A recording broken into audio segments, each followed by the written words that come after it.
Space wave communication के बारे में बोलूंगा, क्योंकि वायरलेस टेक्नोलॉजी में हम सबसे ज्यादा ये यूज कर रहे हैं, स्पेस वेव। तो स्पेस वेव कम्युनिकेशन को हम ट्रोपोस्फियरिक कम्युनिकेशन भी बोलते हैं। अरे ये क्या हो गया? आप जैसे अर्थ का लेयर है, तो यार यहाँ ट्रोपोस्फियर तो यहां तक ही है, पहले 12 किलोमीटर तक ही है ट्रोपोस्फियर, तो ऐसा क्यों नाम दिया? ट्रोपोस्फियर इसीलिए नाम दिया क्योंकि देखो, बहुत हाई फ्रीक्वेंसी वेव, जैसे हमने बोला कि 30 मेगा हर्ट्स ऑनवर्ड्स आप इसमें यूज कर सकते हो। ठीक है, तो अब क्या हो रहा है यहां पर, हम लोग हमारे पास तो सिग्नल्स हमने देखा कि 100 मेगा हर्ट्स के भी है, 200 मेगा हर्ट्स के भी सिग्नल है। ठीक है, टेलीविजन के, एफएम रेडियो के, फ्रीक्वेंसी मॉड्यूलेटेड या रडार वाले, है ना। तो ये सारे के सारे इस रेंज के अंदर ही मिलेंगे आपको। तो क्या होता है, डायरेक्ट डिश एंटीना जब हम लोग इस्तेमाल करते हैं, तो ये ट्रोपोस्फेरिक जो लेयर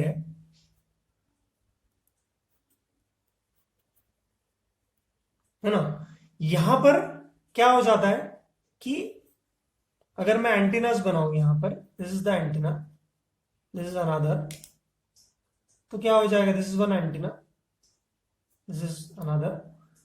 तो ये डायरेक्ट कम्युनिकेशन भी कर सकता है, यहां से रिफ्लेक्ट होके भी कर सकता है, और यहां से भी रिफ्लेक्ट कर सकता है अगर उसकी फ्रीक्वेंसी बहुत ज्यादा है।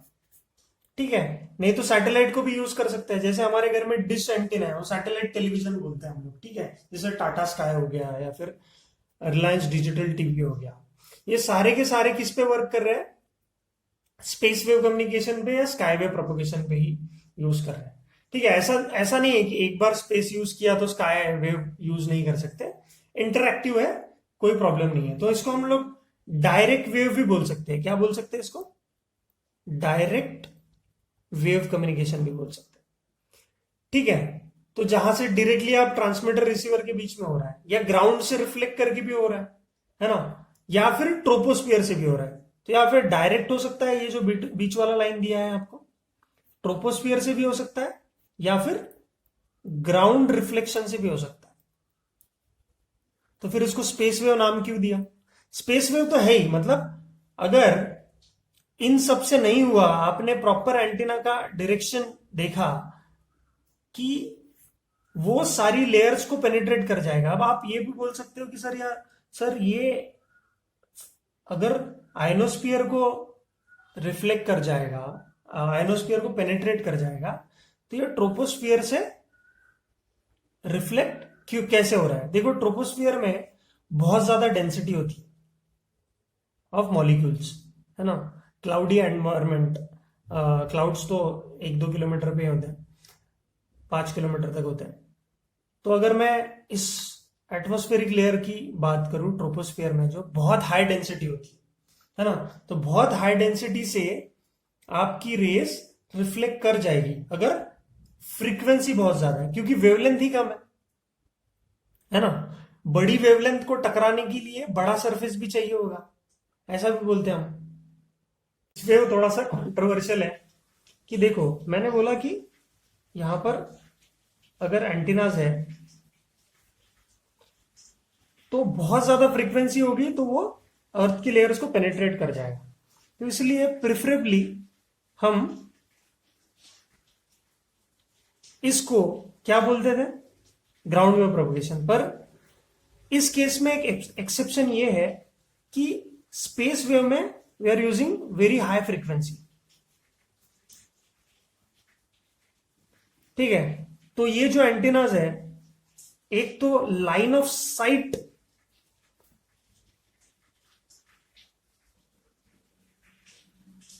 में होने चाहिए एक दूसरे से, बिकॉज अगर बहुत ज्यादा हाई फ्रीक्वेंसी यहां पर मैं यहां से एमिट कर या हम ट्रांसमिट कर रहे हैं, तो क्या हो जाएगा? अगर बहुत ज्यादा फ्रीक्वेंसी है तो ग्राउंड के अगर आसपास है, ठीक है, ग्राउंड के आसपास है, तो ग्राउंड में भी क्या करेगा? करंट इंड्यूस करेगा। तो ऐसा होना नहीं चाहिए, इसलिए ये जो टावर्स है, आपने देखा होगा किसी ना किसी सिटी में 1-2 एक्सेप्शनली टॉल टावर्स होते हैं मेन कम्युनिकेशन लाइंस के लिए।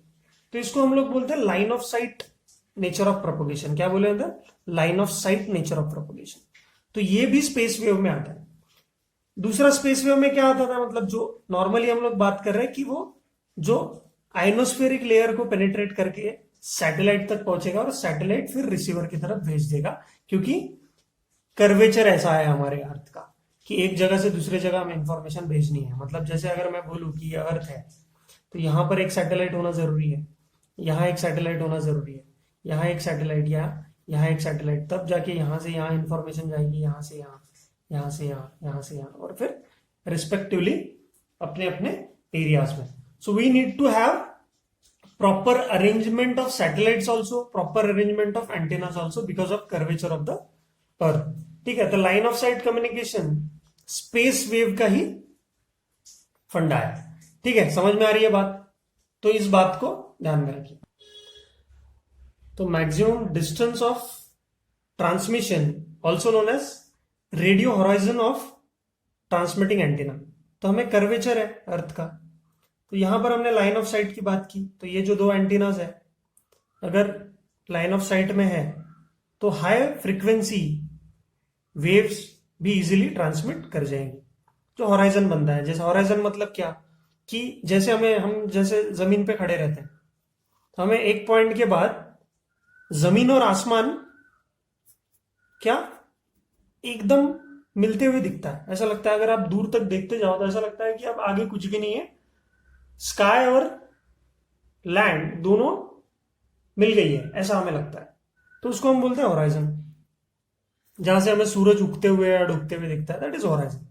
ठीक है, तो अब रेडियो हॉराइजन क्या है? रेडियो हॉराइजन मतलब जहां तक रेस ट्रांसमिट हो। जैसे ये तो लाइन ऑफ साइट का लाइन है, हाई फ्रीक्वेंसी रेज है, तो इन ट्रांसमीटर इस जमीन में भी एब्जॉर्ब नहीं होनी चाहिए, ग्राउंड में एब्जॉर्ब नहीं होनी चाहिए, इसलिए इन टावर्स को हम थोड़ा सा ऊंचाई पे लगाते हैं। ठीक है, और लाइन ऑफ साइट में ट्रांसमिशन हो जाएगा। दूसरा एक सिनेरियो होता है कि यार ये मेरा घर के पास मोबाइल का टावर है, तो अगर आप उसकी रेंज के बाहर हो तो ये अगर ये टावर है so it must be having a specific range कि यहां तक ही ट्रांसमिट होगा, क्योंकि अब उसके लिए तो ट्रांसमिशन का होराइजन यही है ना कि यार ये देखो यहाँ पे कर्व आ गया अर्थ का, तो इसके आगे तो वो जा ही नहीं सकता, ये अर्थ का कर्व है। तो दिस इज द लिमिटेशन और this is the radio horizon of transmitting antenna. तो अगर ये ट्रांसमिटिंग एंटीना है, TX बोल देता हूं मैं इसको, तो इसका रेडियो होराइजन कितना, ये हम लोग कैलकुलेट करेंगे। बेसिक मैथमेटिक्स पाइथागोरस थ्योरम लगा के निकाल सकते हैं। करना है क्या इसको? चलो करके दिखाता हूं। इसके क्वेश्चंस भी आए हुए हैं। एकदम फनी पार्ट ये है कि इसके क्वेश्चंस एम्स में या नीट में हमेशा आते हैं। ठीक है, तो ये इंपॉर्टेंट है नीट वगैरह के पॉइंट ऑफ व्यू से। इंजीनियरिंग वालों को, JEE वालों को नहीं पूछते हैं कि वो तो जुगाड़ करके कुछ ना कुछ कर ही लेंगे। सो लेट्स से कि ये कर्वेचर है और ये आपका एंटीना है। ठीक है, हाइट ऑफ एंटीना इज, इससे बना देता हूं कि ये कर्वेचर ऑफ अर्थ है। चलो ये यहां से यहां तक मैं बोलता हूं कि the surface of the earth H shape का एंटीना, हाइट का एंटीना है। This is the radius of the earth. ठीक है, तो यहां से यहां तक उसकी रेंज है, सपोज यहां तक, इधर यहां से यहां तक। ठीक है, ये रेंज है, तो ये भी तो रेडियस ही हो गया और ये भी रेडियस हो गया। ठीक है ना? तो ये जो डिस्टेंस है ये तुम्हारे टावर से ये तुम्हारा रेंज हो जाएगा। तो अगर मैं इसको थोड़ा सा और फ्लैट कर दूं, अब ये मैथमेटिकली हम लोग इसको सॉल्व करने आएंगे, थोड़ा कंफ्यूजन होगा। मतलब मैं ये बोल रहा हूं कि यहां से यहां तक रेंज है, तो इसको थोड़ा सा और अच्छे से ड्रॉ करता हूं मैं। ऐसा है सपोज अर्थ, थोड़ा सा कर्वेचर छोटा लेता हूं, थोड़ा मैथमेटिक्स अच्छा जाएगा अपना। यहाँ पे टावर बनाया, ये यहाँ पे एक रेंज है, यहाँ पे मतलब यहाँ तक सिग्नल जा रहा है, यहाँ तक सिग्नल जा रहा है। ठीक है, तो this is the radius, this is the height of the tower, और ये उसका, ये R नहीं लिखता हूं, यहां से यहां तक रेंज है, तो यहां से कर्वेचर ऑफ अर्थ अगर मैं निकालूं, सॉरी, हाँ, तो क्या हो जाएगा, ये भी रेडियस ऑफ अर्थ, ये भी रेडियस ऑफ अर्थ है, ये टोटल हाइट है। तो ये मैं बोलता हूं कि इतना डिस्टेंस कवर किया टावर से, तो ये डिस्टेंस डी है, इस डिस्टेंस को डी मान लेते हैं। डी मतलब अगर ये दोनों डी को हम ज्वाइन करेंगे तो हमें पता चलेगा कि रेंज इतना, मतलब अर्थ के सरफेस पे इतने दूर तक जाती है, इस टावर से इतने दूर तक तुम्हारी रेंज है। टावर से तो नहीं गिनोगे ना, यहां से यहां तक गिनोगे कि टावर यहां पे लगाया है मेरे घर के बाजू में, यहां तक रेंज आती है, जमीन पे तो गिनोगे ना। तो ये डी डिस्टेंस मेजर कर लेता हूं, मतलब 2D डिस्टेंस हो गया ये जमीन से जमीन तक। ठीक है, समझ में आ रही है बात। ये डायग्राम को स्क्रैप कर दो थोड़ा सा, कर्वेचर ज्यादा ले लिया था मैंने इसमें, कर्वेचर ठीक है हमारे मैथमेटिक्स को सॉल्व करने के लिए। क्योंकि अगर मैं देखूं कि दिस डिस्टेंस इज यहां से अर्थ के सरफेस से, मतलब रेडियस ऑफ द अर्थ, और ये क्या हो गया, आर प्लस एच हो गया इस टावर का हाइट प्लस ये। अब ये जो पोर्शन है, every surface of the earth is perpendicular to the radius, ऐसा लिया हमने। तो ये क्या हो जाएगा, ये इतना बड़ा पाइथागोरस लगा सकते हैं हम लोग, राइट एंगल ट्रायंगल बन जाएगा। तो ये ऐसा कुछ राइट एंगल ट्रायंगल बन रहा है, ये ऐसा, ये 90 डिग्री, ये आर प्लस एच, ये तुम्हारा कुछ भी नाम दे दो इसको एक्स, और ये है तुम्हारा क्या है, आर, रेडियस ऑफ द, तो तुम, है ना। तो यहां पर पाइथागोरस लगाएंगे तो क्या होगा, आर प्लस एच का होल स्क्वायर प्लस एक्स का स्क्वायर प्लस आर स्क्वायर, ठीक है ना। और एक्स की वैल्यू हमको पता नहीं है, तो एक्स की वैल्यू हमें इस छोटे ट्रायंगल से मिल सकेगी। तो इसमें ये वाला 90 डिग्री है, ये वाला, मतलब एक्स स्क्वायर की वैल्यू हमें निकालनी है, तो हम ये वाला ट्रायंगल ड्रॉ कर सकते हैं, ये छोटा वाला, कि ये हाइट ऑफ द टावर है, ठीक है, दिस इज डिस्टेंस डी और दिस इज डिस्टेंस एक्स, तो ये 90 डिग्री बन गया। सिंपल है ना। तो यहां पे क्या हो जाएगा, X square is equal to H square plus D square, ठीक है। अगर हम इसको सॉल्व कर लेंगे तो हमें सिंपल सा डी डिस्टेंस का फॉर्मूला मिल जाएगा कि कितना ग्राउंड पे अगर हम देखें तो कितना ये रेडियो रेंज है उसका, है ना, रेडियो होराइजन बोलते हैं उसको, ये कितना है इसका, देखते हैं। अब यहां पे सॉल्व करूं कि नेक्स्ट पेज पे लेके जाऊं, ठीक है। यहीं पे साइड में थोड़ा सा जुगाड़ कर लेता हूं। तो this is R plus H का whole square is equal to H square plus D square plus R square हो जाएगा। अब इसको एक्सपांड करेंगे तो क्या आएगा, R square plus H square plus 2h R is equal to H square plus D square plus R square, ठीक है। तो आर स्क्वायर ने R square cancel, H square, तो क्या आ जाएगा, D square is equal to under root of 2RH, मतलब D is equal to under root of 2RH आ गया।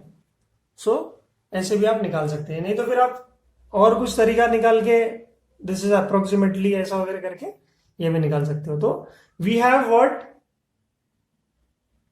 एक साइड का कितना है, D under root of 2RH, है ना, that is height of the antenna, radius of the earth and twice of that, ठीक है। तो दिस इज व्हाट द एक साइड का रेंजेस, तो दूसरे साइड का उतना ही होगा। तो d is equal to under root of 2RH। तो आप डायरेक्टली आप लिख सकते हो, नेक्स्ट पेज पे लिख रहा हूं कि whenever there is this propagation, कि ऐसा लाइन ऑफ साइट पे आ रहे हैं हम,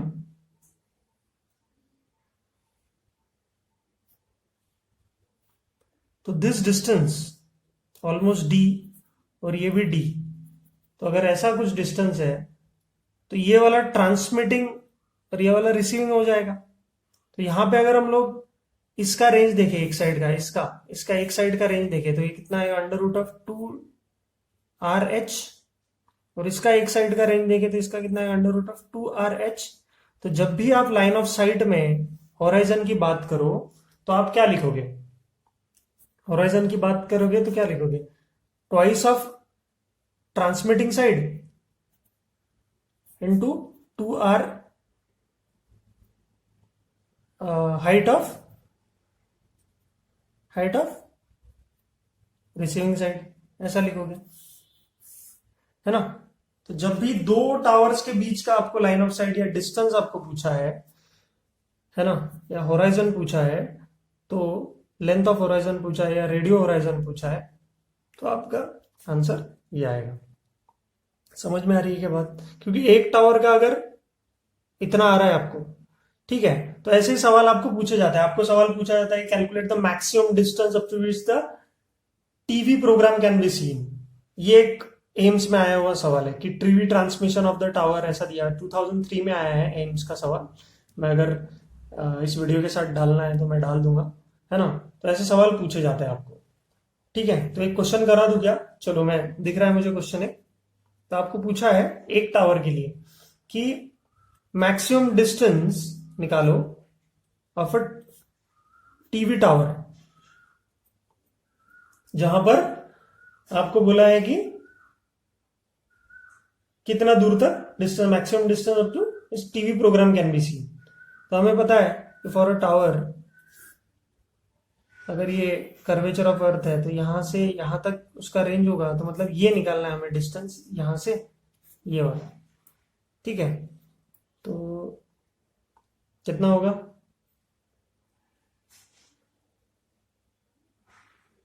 d is equal to √2RH। तो रेडियस ऑफ अर्थ हमें पता है, रेडियस ऑफ अर्थ कितना है, 6400 किलोमीटर्स, मीटर्स में कन्वर्ट कर लो। हाइट ऑफ द टावर यहाँ पे दिया गया 100 मीटर्स, तो 100 metres height of the tower. यहाँ पे हम लोग डाल के कैलकुलेट करेंगे, तो answer comes out to be 36 kilometres, ठीक है। तो ये सारी, ऐसे सारे क्वेश्चंस आपको पूछे जाते हैं, बहुत ही सिंपल सा क्वेश्चन, ठीक है। और एक सिंपल सा सवाल है जो आया हुआ है एग्जाम्स में, AFMC में दिया हुआ है, एम्स में आया हुआ है कभी। तो उसमें बोला है कि ट्रांसमिशन एंटीना का हाइट है 32 मीटर्स और एक रिसीविंग एंटीना का हाइट है 50 मीटर्स, राइट। तो what is the maximum distance of communication in LOS mode? LOS is line of site mode. तो ऐसा कुछ सिनेरियो रहा होगा कि ये एक टावर है, दूसरा एक टावर यहाँ है, और ये लाइन ऑफ साइट कम्युनिकेशन। क्योंकि ये टावर्स बहुत हाइट पे होते हैं, क्योंकि यहाँ पर ग्राउंड में हमें करंट इंड्यूस नहीं करना है, तो लाइन ऑफ साइट में हम क्या कर सकते हैं, इसको ट्रांसमिट कर सकते हैं। तो सिंपल सा है कि टोटल डिस्टेंस, मतलब maximum distance DM is nothing but √2 radius of the earth in the height of transmitting antenna plus √2 into radius height of receiving antenna. तो ये सॉल्व करके आप आंसर निकाल सकते हैं। तो कितना आ जाएगा अर्थ का radius, 64 into 10⁵ into 32 plus √2 into 64 into 10⁵ और ये हाइट, ठीक है। तो इसको सॉल्व कर लेंगे तो हमारा आंसर आएगा, ठीक है। तो this is what your basic, एकदम छोटे छोटे बच्चों वाले क्वेश्चंस आते हैं इस चैप्टर में से, तो आपको बस पता होना चाहिए, ठीक है। बहुत बार मैंने बोला है कि इस चैप्टर को आप इग्नोर इसलिए कर देते हो क्योंकि ये आसान है, ठीक है। तो सिली मिस्टेक्स हो जाती है, फ्री के मार्क्स मत गवाओ, पढ़ो इसको, ठीक है। तो थैंक यू सो मच, मिलते हैं। मॉड्यूलेशन का डालूंगा अभी मैं नेक्स्ट, ठीक।